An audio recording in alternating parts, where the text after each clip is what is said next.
Hello, I'm Moshmi Parida, a first year student of Masters in Food Science and Technology belonging to roll number RH2033A79, and my presentation is about blanching in food industry and its application. It is for the subject of Principle of Food Processing and Preservation. Blanching is a cooking process in which a food, usually a vegetable or fruit, is scalded in boiling water, removed after a brief time interval, and finally plunged into ice water or placed under cold running water to halt the cooking process. Blanching of food helps to reduce the quality loss over time. People often use blanching as a treatment prior to freezing, drying, or canning. Heating vegetables or fruits to inactivate enzymes, modify the texture, remove peel, etc.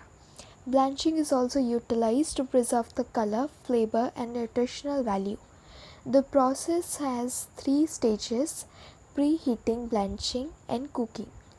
The most common blanching methods of vegetables and fruits are hot water and steam, while cooling is either done using cold water or cool air. Other benefits of blanching include removing pesticide residues and decreasing microbial load. Drawback of the blanching will be learning later in the presentation. So now we will see what's the principle of blanching. Effect of blanching as a pre-treatment prior to freezing or other unit processes such as canning have been reviewed in late 1920s and early 1930s. Most vegetables blanched prior to freezing to inactivate the enzymes cause the development of flavors and of odors during freezing. Some exceptions include onions, peppers, and leafy vegetables because they lose their color and flavor during blanching. Gas removal is an important purpose of blanching before canning because it allows easier can fill, reduces strain on can during heating, and reduces can corrosion. Fruits are usually not preferred to blanched until mild conditions are required prior to freezing because blanching produces undesirable texture changes in the fruits. So we generally avoid using blanching for the fruits. Before drying, fruits and vegetables are sometimes blanched. After blanching, vegetables are quickly chilled by spraying cold water or by conveying them through a fume of cold water. Blow drying air has also been used to take the advantage of evaporation cooling using water added to the surface of the product.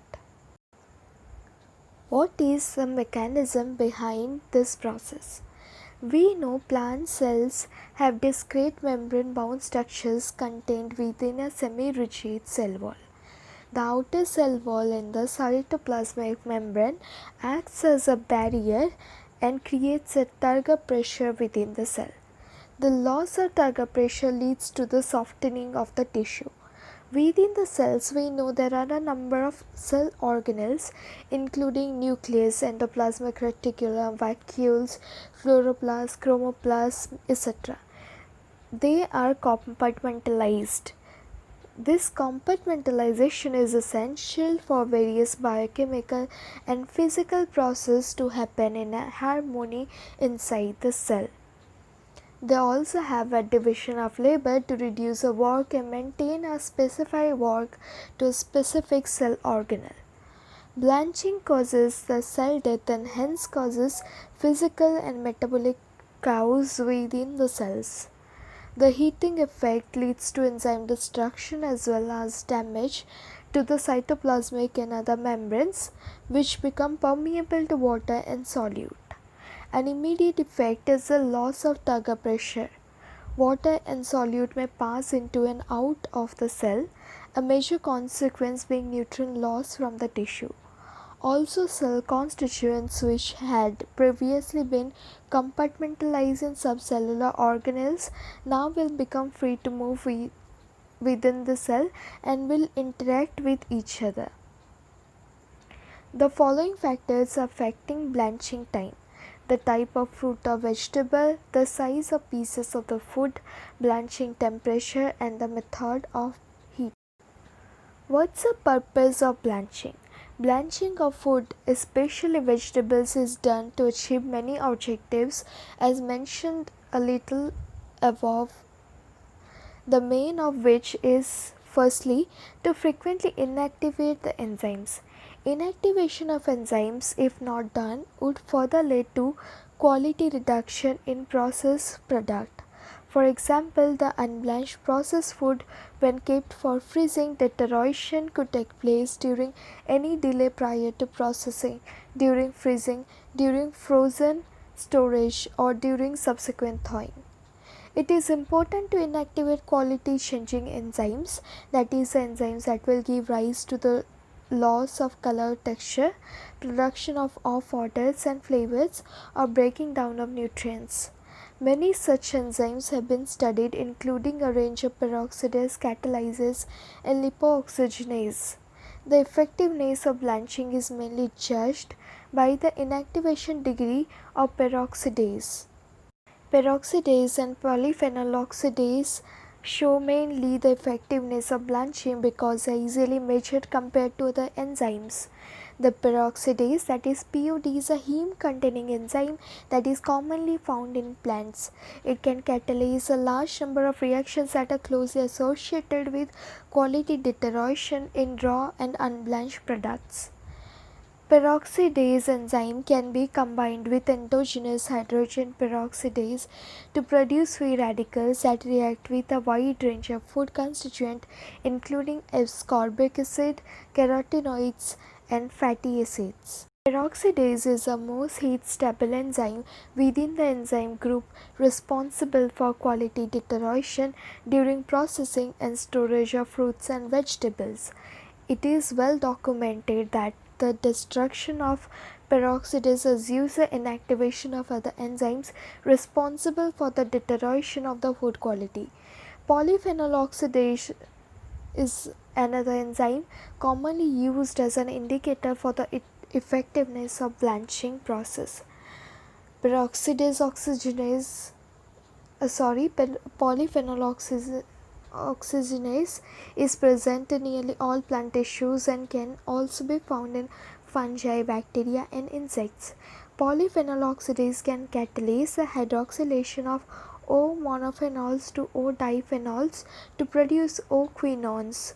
O-quinones are responsible for fruit and vegetable browning reactions that causes undesirable quality changes.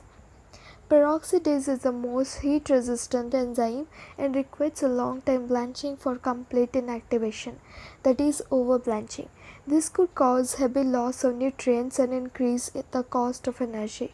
It was suggested that optimal blanching should attain 3 to 10% as a residual of peroxidase activity. These activity residuals are sufficient to prevent any deterioration of fruits and vegetables. So here is a slide and a figure representing a comparison of the inactivation kinetics of POD and polyphenol oxygenase in potato during blanching.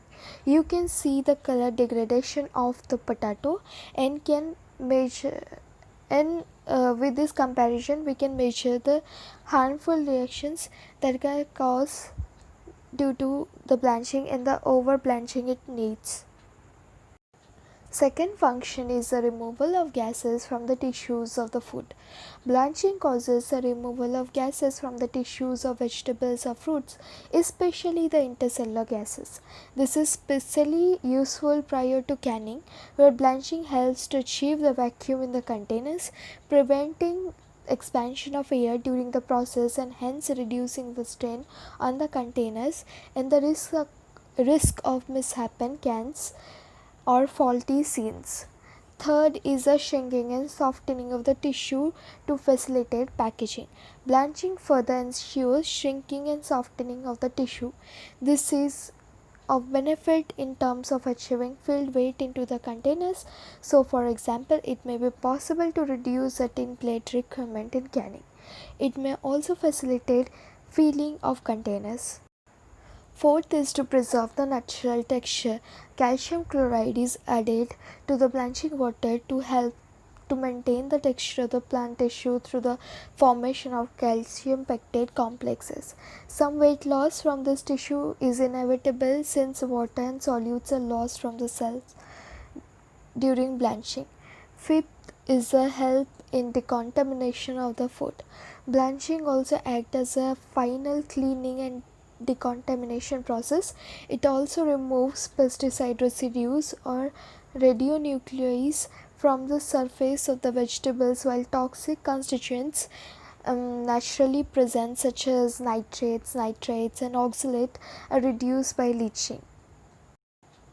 Conventional peroxidase and polyphenol oxidase enzymes inactivation and microbial inactivation are two separate processes and have drawbacks of low energy efficiency and long processing time. Recently, thermal decontaminated food products are safer for consumers than chemically irradiated ones. Thermal blanching of some products can simultaneously achieve inactivation of both enzymes and microorganisms. This could avoid cross contamination or recontamination, increase energy efficiency, and reduce processing time. Processing conditions for blanching of food. During blanching, it is essential to control the processing conditions accurately since it can cause loss of texture, weight, color, and nutrients. All water soluble minerals, including sugar, proteins, and vitamins, can leach out the tissue, leading to nutrient loss. In addition, some nutrient loss, especially ascorbic acid, occurs through thermal liability and to a lesser extent oxidation. Ascorbic acid is the most commonly measured nutrient with respect to blanching, as it covers all the requirements, being water soluble and hence prone to leaching from cells. So, wide range of vitamin C breakdown are observed during blanching depending on the raw material and the method and precise conditions of processing. The aim of which processing is to minimize leaching and thermal breakdown while completely eliminating ascorbic acid oxidase activity, such that vitamin C losses the product are restricted to a few percent. Generally, steam blanching systems give rise to low losses nutrients and impression systems, maybe because leaching effects are less important. Blanching is also an example of unsteady heat transfer involving convective heat transfer from the blanching medium and condension within the food piece. Mass transfer of material into and out of the tissue is also important. The precise blanching conditions must be evaluated for the raw material and usually must represent a balance between retaining the quality characteristics of the raw material and avoiding over processing. Following factors must be taken into consideration while deciding processing conditions for blanching. First is the thermal property of the fruits and vegetables you are going to be blanched. Second is the overall blanching effect required for the processed product, which could be expressed in many ways, including achieving a spatial central temperature or achieving a specified level of peroxidase inactivation. Third is the shape and size of the food pieces, and fourth is the method of heating and temperature of blanching medium. Time and temperature combinations widely vary for different foods and different processes and must be determined specifically for any situation. Holding times are generally 1 to 15 minutes or 70 to 100 degrees Celsius. Methods of blanching used in food industry. There are several methods. We are going to study the main ones only, which include the water blanching, steam blanching, and then the microwave blanching and gas removal blanching. Also the irradiation blanching at the end a little. So first is water blanching. It is performed in hot water, temperatures ranging typically from 70 degrees Celsius to 100 degrees Celsius. However, low temperature long time, that is LT-LT blanching, and combination of LT-LT with high temperature short time, that is ST-ST blanching, have also been in practice.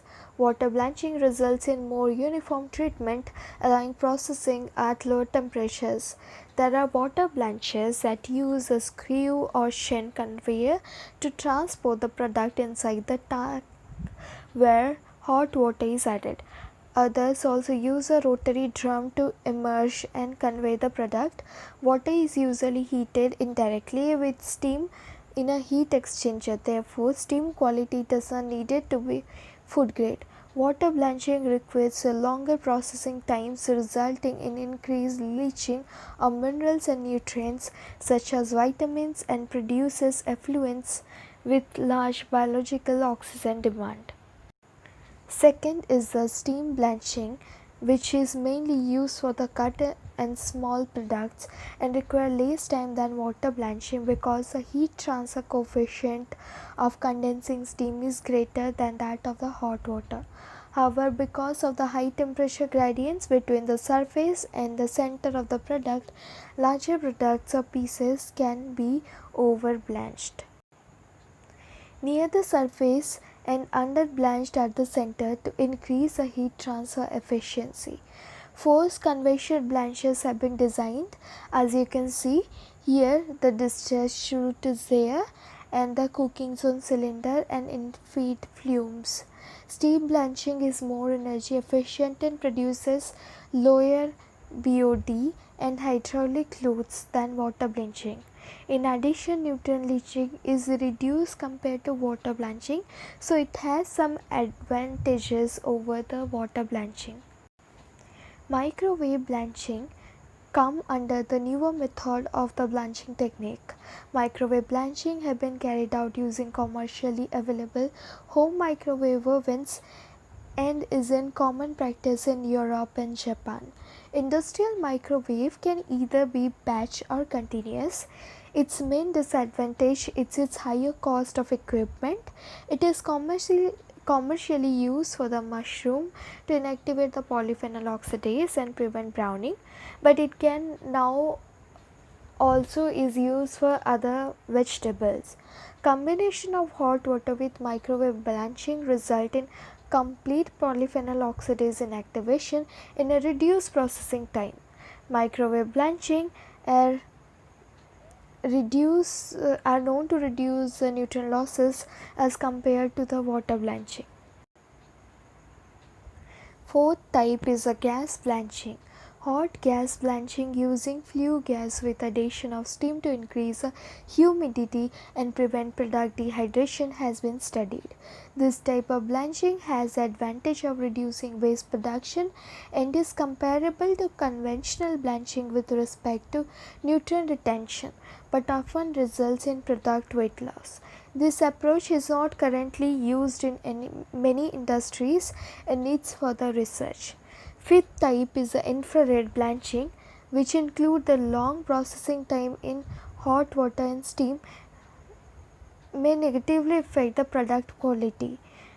New stimulation IR dry blanching and drying technology are designed in such a way that they eliminate the water steam in a traditional blanching and reduces energy use that has been developed recently. The technology utilizes infrared energy to simultaneously inactivate enzymes and dry the products. This technology has been applied for different food products and obtain better quality of product quality compared to the conventional methods. So now we know the blanching techniques, of which the main we have studied are the hot water, steam, microwave and infrared blanching. The quality is they inactivate the enzymes, reduction of browning process, peeling of products and extraction of bioactive compounds. The safety they provide is in decreasing the microbial load, removing toxic residues and killing parasites. Other safety includes cleaning the plant product and removing the foreign materials. So, the conclusion we have drawn is that blanching is not any newer method of technology. In fact, it is in practice since the time immemorial. But with the time, new technological improvements have been made that focus on increasing the product quality and using it in a commercial manner. The efficiency in terms of product throughput, energy efficiency, and waste effluent reduction has been the main concern nowadays. Targeting the right enzyme indicator would reduce blanching time and tackle all these priorities, improving the product quality. Reducing energy consumption and reducing waste production, improving product quality, increasing retention of nutrients and other fresh like quality attributes are also in practice. However, implementation of this requires modification of existing equipment to allow either faster product conveying or shorter pieces of equipment. Hence, though it is developed a lot, it is still has room for advancement and the research is still going on. Here are some of the references that I studied while making the presentation. Hope it is up to the mark. Thank you and have a nice day.